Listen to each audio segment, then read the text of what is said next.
என் பெயர் ஜஸ்வர்யா, வயது 25. சென்னையின் புறநகரில் பசுமையும் அமைதியும் நிறைந்த எங்கள் அழகிய ஊரில் வாழ்கிறேன். பொறியியல் படித்து முடித்து அப்பாவின் மென்பொருள் நிறுவனத்தில் மென்பொருள் பொறியாளராக பணிபுரிகிறேன். என்னை பார்ப்பவர்கள் என் அழகை புகழ்வார்கள். நீண்ட அலைபாயும் கருமையான கூந்தல், ஒளிரும் கருவிழிகள், எப்போதும் மலர்ந்திருக்கும் புன்னகை, இவை என்னை ஒரு கவிதை போல ஆக்குவதாகச் சொல்வார்கள். என் மெல்லிய உருவம், இயல்பான நளினம், உற்சாகமான நடை, இவை எல்லாம் என்னை அலுவலகத்தில் சிரிப்பின் இளவரசி என்று அழைக்க வைத்தன. ஆனால் இந்த கதையைச் சொல்லும்போது என் இதயம் குற்ற உணர்ச்சியால் கனத்து, புன்னகை மறைந்து கண்ணீர் மட்டுமே மிஞ்சுகிறது.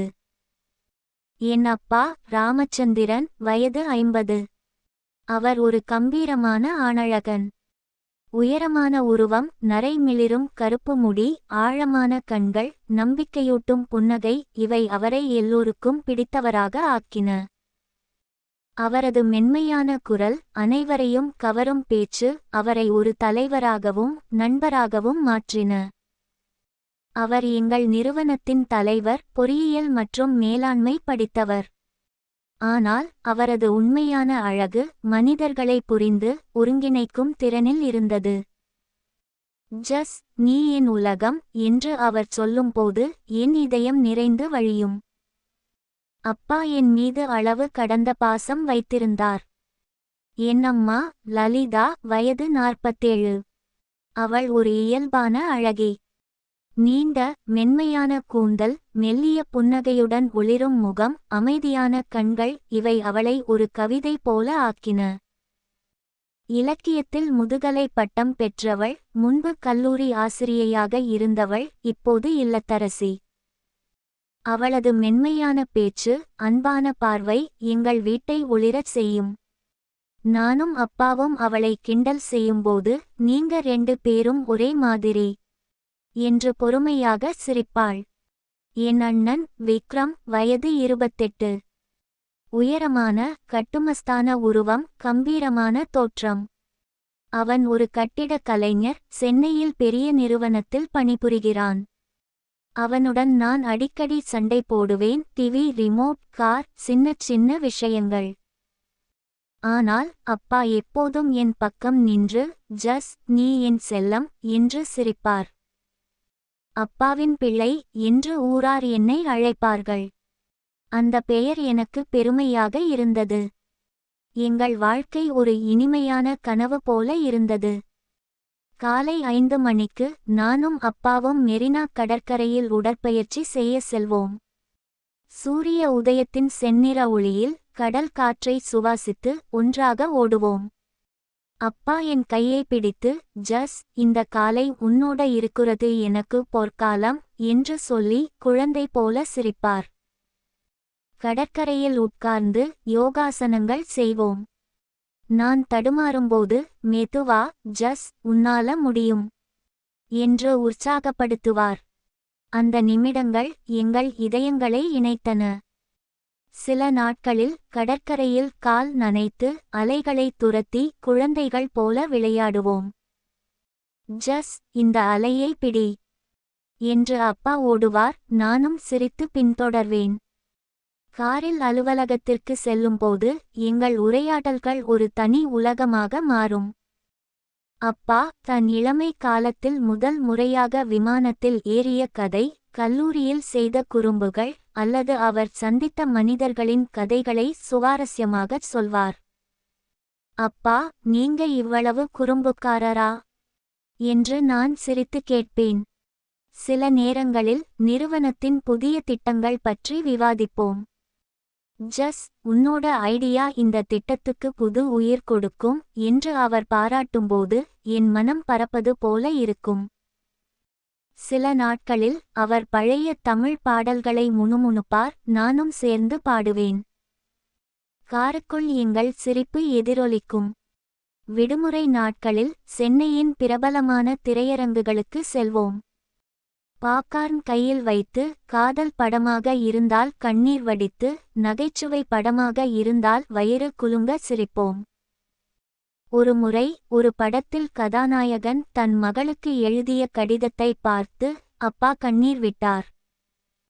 ஜஸ், உனக்காக நான் எதையும் செய்வேன் என்று என் கையை பிடித்து சொன்னார். அந்த வார்த்தைகள் என் இதயத்தில் ஆழமாக பதிந்தன. மெரினா கடற்கரையில் உலாவும்போது மணலில் கோலம் வரைந்து கடல் மணலில் கோட்டை கட்டி குழந்தைகள் போல மகிழ்ந்தோம். ஜஸ், இந்த உலகத்துல உன்னோட இந்த சிரிப்பு இருக்குற வரை எல்லாமே சந்தோஷமா இருக்கு என்று அப்பா சொல்வார். வீட்டில் அம்மாவை கிண்டல் செய்வது எங்கள் வழக்கம்.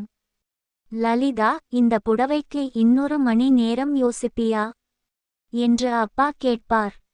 நான், அம்மா, இது நல்லா இருக்கு, ஆனா இன்னொரு புடவை பார்ப்பீங்க இல்ல என்று சிரிப்பேன். அம்மா, நீங்க 2 பேரும் ஒரே மாதிரி என்று புன்னகைப்பாள். அவளது சிரிப்பு எங்கள் வீட்டை ஒரு பூங்காவாக மாற்றும். அண்ணனுடன் சண்டை வரும்போது அப்பா எப்போதும் என் பக்கம் நின்று, விக்ரம், ஜஸ்ஸை ஏன் கோபப்படுத்துற என்று கேட்பார். அந்த கணங்கள் எங்கள் குடும்பத்தின் இதயத் துடிப்பாக இருந்தன. எங்கள் உறவு அப்பாவி நட்பாகவே தொடங்கியது. ஆனால் வீட்டில் யாரும் இல்லாத சில தருணங்களில் நாங்கள் மணிக்கணக்கில் பேசுவோம். அந்த உரையாடல்கள் ஆழமாக, உணர்ச்சிகரமாக இருக்கும். ஒரு சனிக்கிழமை மாலை வீடு வெறிச்சோடியிருந்தது. அம்மாவும் அண்ணனும் உறவினர் வீட்டிற்கு சென்றிருந்தனர். நாங்கள் வாழ்க்கையைப் பற்றி பேச ஆரம்பித்தோம். அப்பா தன் இளமை காலத்தில் தவறவிட்ட கனவுகளைப் பற்றி பேசினார். ஜஸ், நான் பல வாய்ப்புகளை இழந்துட்டேன். ஆனா உனக்கு இந்த உலகத்துல எல்லாமே கிடைக்கணும் என்று கண்கள் கலங்க சொன்னார். நான் அவரை ஆறுதல் செய்ய, அப்பா, நீங்க எனக்கு எல்லாமே. உங்களோட இந்த நிமிஷங்கள் எனக்கு போதும் என்று கண்ணீருடன் சொன்னேன். அந்த கணத்தில் எங்கள் பேச்சு உணர்ச்சிகளின் எல்லையை தாண்டியது. திடீரென எங்களை மறந்து ஒரு தவறான பாதையில் கால் வைத்தோம்.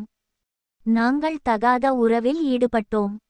எப்படி, ஏன் என்று இன்னும் புரியவில்லை. எங்கள் இதயங்கள் ஒரு மாயையில் மூழ்கின. அந்த நிமிடங்கள் உலகத்தை மறந்து ஒரு தவறான மகிழ்ச்சியில் மிதந்தோம். என் மனம் கத்தியது, இது தவறு. ஆனால் உணர்ச்சிகளின் புயல் எங்களை இழுத்துச் சென்றது. அந்த ஒரு நாளோடு முடிந்திருக்க வேண்டும். ஆனால் அது தொடர்ந்தது. தனிமையை தேடி எங்கள் பழைய வீட்டிற்கு செல்வதாகச் சொல்லி அங்கு மணிக்கணக்கில் இருந்தோம். அலுவலகத்திற்கு செல்வதாக வீட்டில் போய் சொல்லி ரகசியமாகச் சந்தித்தோம். ஒவ்வொரு முறையும் குறகுறப்பு என்னை வாட்டியது. ஆனால் உணர்ச்சிகளின் தாக்கத்தில் நாங்கள் தொடர்ந்தோம். எங்கள் ரகசியத்தை யாரும் அறியாமல் மிகவும் கவனமாக இருந்தோம். ஆனால் ரகசியங்கள் என்றும் மறைந்திருப்பதில்லை. ஒரு நாள் அம்மா திடீரென வீட்டிற்கு வந்தபோது நாங்கள் அந்த தகாத உறவில் இருப்பதைக் கண்டாள். அவளது கண்களில் ஒரு புயல், கோபம், வலி, நம்பிக்கை தகர்ந்த துயரம். ஜஸ், இது என்ன காரியம் செய்துவிட்டீர்கள் என்று அவள் கத்தினாள். அவளது குரல் என் இதயத்தை கிழித்தது. அப்பாவின் முகம் வெளிரி அவர் தலைகுனிந்து நின்றார். நான் தரையை பார்த்து மௌனமாக நின்றேன். வார்த்தைகள் இல்லை, கண்ணீர் மட்டுமே இருந்தது. அதன் பிறகு எங்கள் வீடு ஒரு கல்லறை போல மாறியது. அம்மாவின் மனம் உடைந்து அவள் எங்களுடன் பேசுவதை நிறுத்தினாள். அவளது ஒளிரும் முகம் மௌனத்தில் மறைந்தது. அண்ணன் இதை அறிந்தபோது, நீ எப்படி இப்படி செய்யலாம் ஜஸ் என்று வெறுப்புடன் கேட்டான். அவனது பார்வை என்னை உறைய வைத்தது. ஊரார் பேச்சுகள், சமூகத்தின் கேலிகள் எங்களை விரட்டின. நான் மன்னிப்பு கேட்டேன். மணிக்கணக்கில் அம்மாவின் காலில் விழுந்து அழுதேன். ஆனால் அவளது உடைந்த இதயத்தை மீட்க முடியவில்லை. அப்பா அம்மாவிடம் மன்னிப்பு கேட்டு எங்கள் குடும்பத்தை மீட்டெடுக்க முயன்றார்.